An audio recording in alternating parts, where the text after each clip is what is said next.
خواجہ آصف صاحب جب جس وقت یہ امپریشن تھا اس ترمیم سے پہلے کہ جی جسٹس منصور علی شاہ چیف جسٹس بنیں گے، تو خواجہ آصف صاحب بارہا یہ اندیشے کا اظہار کر چکے تھے کہ جب اس کے بعد لگتا ہے کہ کوئی اسکروٹنی ہو جائے گی، کوئی آڈٹ ہو جائے گا، الیکشن کا معاملہ رول بیک ہو جائے سسٹم، یہ وہ، تو اس لیے میں پوچھ رہی تھی کہ اب کوئی خطرہ نہیں ہے۔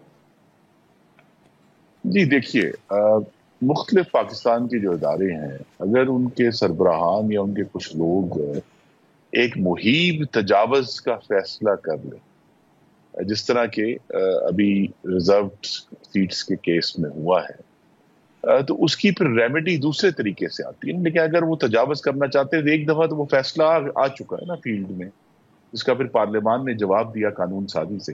لیکن اس سے صرف ملک کے جو معاملات ہیں اس میں افراتفری پھیلتی ہے، اور پاکستان کی آئین میں اور دنیا کی کسی آئین میں کوئی عدالت جو ہے وہ پورا الیکشن کا لدم قرار نہیں دے سکتی۔ یہ تو بالکل ہی اس کے تمام قوانین اور آئین کے منافی ہے۔ تو لہٰذا یہ جو ایک خطرہ تو پاکستان میں، چونکہ تاریخ ہماری ایسی ہے جس میں ہر ادارے کی طرف سے تجاوز ہوا ہے، تو خطرہ کبھی بھی ہم اس کو صفر نہیں قرار دے سکتے، لیکن میں پھر کہوں گا کہ اس کے امکانات بہت ہی کم رہ گئے۔ ٹھیک ہے سر، پی ٹی آئی کی اگر ہم بات کریں تو مستقل وہ احتجاج کی بات کر رہی ہے کہ ہم احتجاج کی کال دیں گے، لیکن وہ ابھی تک کال دی نہیں۔ پھر ان سے پوچھیں اگر کہ آپ یہ فائنل کال ہوگی، وہ کہتے ہیں نہیں فائنل بھی کال نہیں ہوگی۔ تو یہ کیا معاملہ کیا ہے؟ کہیں بات چیت ہو رہی ہے؟ کوئی ڈیلز آفر کرنے کی بھی باتیں ہو رہی ہیں؟ پچھلے دنوں بھی بڑی خبریں چلیں کہ جی کوئی انڈرسٹینڈنگ ہو گئی ہے، خود بیرسٹر سیف نے کہا کہ انڈرسٹینڈنگ ہو گئی ہے۔ اب معاملہ کیا ہے؟ یہ پی ٹی آئی کے اندر رانگ نمبرز کی تعداد زیادہ ہے یا کچھ ڈیل کی آفرز ہیں تو معاملے کو لنگر آن کر رہے ہیں؟ کچھ اطلاعات ہیں آپ کے پاس؟ سنا ہے کہ کچھ ڈیل کی آفر کی گئی ہیں، خان صاحب نہیں مان رہے؟ جی نہیں، ایسی کوئی آفر نہیں ہے، اور پی ٹی آئی کا جو ایجنڈا ہے وہ دو چیزیں اس کو ڈرائیو کرتی ہیں۔ ایک تو یہ ہے کہ پہلے وہ گود میں بیٹھ کر آئے تھے، اور آج کی پوری کیمپین جو ہے وہ یہی ہے کہ ہمیں دوبارہ گود لے لیا جائے، نمبر 1۔ دوسرا ان کا ایجنڈا جو ہے وہ ہر روز کے سوشل میڈیا میں اپنی جو ان کی موجودگی ہے، جو کہ بہت زیادہ وسیع ہے اس وقت پاکستان میں، اس کو قائم رکھنے کے لیے کیا جاتا ہے۔ یہ دو انجنز ہیں جس کی بنیاد پر وہ فیصلہ کرتے ہیں۔ ادروائز اگر وہ واقعی سیاست کرنا چاہتے ہیں تو ان کے پاس خیبر پختونخوا میں 12واں سال ہے حکومت کا، وہ باقی ملک کے لیے مثال بنا سکتے ہیں کہ کس طرح عوام کو صحت اور تعلیم اور امن و امان اور انفراسٹرکچر اور بہتر سہولیات، صاف پانی فراہم کیا جا سکتا ہے۔ لیکن آپ دیکھیے کہ پی ٹی آئی کی تمام جو گفتگو ہے اس میں کہیں بھی پاکستان کے عوام کی خدمت اور ان کے مسائل کا حل نہیں ہے۔ ان کی گفتگو میں صرف احتجاج ہے اور انتشار ہے اور حملہ آور ہونا ہے۔ تو لہٰذا یہ ان کا ایجنڈا ہے جو ڈرائیو کرتا ہے، جس کی میں نے دو بنیادیں ہیں وہ آپ کو بتا دوں۔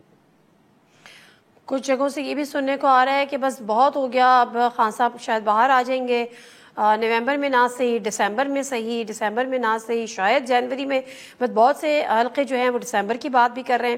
پی ایم ایل این کے ایک سینئر رہنما سے میں کل بھی، اس سے پہلے بھی کسی سے خیر آف دا ریکارڈ بھی گفتگو ہوئی، تو انہوں نے کہا کوئی بھی سیاسی جو لیڈرز ہوتے ہیں ان کو سال، سوا سال، 1.5 سال سے زیادہ رکھا بھی نہیں جا سکتا۔ تو آپ کوئی ایسا کوئی چمتکار دیکھ رہے ہیں خان صاحب کی رہائی کے لیے؟ جی اس وقت تو ہمیں اس کے امکانات نہیں نظر آ رہے، اور یہ گفتگو تو ہم اس سال اپریل سے تو ہر مہینے سنتے ہیں کہ یہ مہینہ آخری مہینہ ہے، تو لہٰذا اس مہینے بھی سن لیں گے، اگلے مہینے بھی سن لیں گے، اس سے اگلے مہینے بھی سن لیں گے۔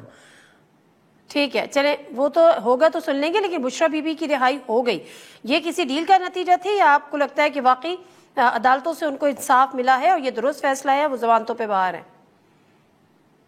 دیکھیے یہی ہمیں سب کو سمجھنا ہے کہ عدالتوں کے جو فیصلے ہیں، اور ہماری توقع ہے کہ وہ فیصلے جو ہیں وہ قانون کو سامنے رکھ کر کیے گئے، تو ہم ان فیصلوں پر اپنے تحفظات کا اظہار کر سکتے ہیں، لیکن اس کے پیچھے جو محرکات ہیں اس کے بارے میں بس وہ ایک ایسا فیصلہ ہے جس کے بارے میں مجھے اور آپ کو تو انفارمیشن نہیں ہے کہ کیوں وہ کیا گیا۔ تو ہماری یہی توقع ہے کہ وہ عدالت نے جب دیکھا ہے کہ یا جو ایک وقت گزر گیا ان کا حراست میں، جس میں ان سے تفتیش کر دی گئی کہ اب ان کو جو ہے وہ حراست میں رکھنے کا جواز نہیں، تو عدالت نے ضمانت دے دی۔